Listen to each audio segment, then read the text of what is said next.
د پاکستان موقتی لومړی وزیر انوارالحق کاکړ څنګه ولې ابراهیم ځدران ته غوسه شوی دی؟ ملګرو که تاسو هم غواړئ پوه شئ ویډیو تر اخره وګورئ او زموږ چینل هم سبسکرایب کړئ.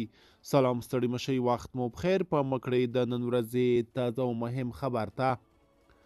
د پاکستان موقتی لومړی وزیر انوارالحق کاکړ یوې تلویزیوني مرکه کې ویلي که دوی هم له افغانستان څخه د کرکټ لوبه ګټلې وای نو د لوبې غوره لوبغاړي څخه به یې هیله کړې وای چې خپله جایزه هغو پاکستاني پولیسو ته ډالۍ کړي چې په دوی ورځو کې افغان کډوال له پاکستان څخه وباسي.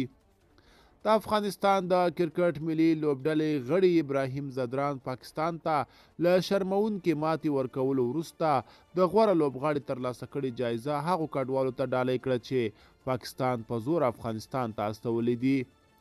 ملګرو که تاسو هم د دې ویډیو په اړه څه نظر لرئ موږ سره کومنټ کې شریک کړئ. تر بیا ښه وخت، ښې چارې.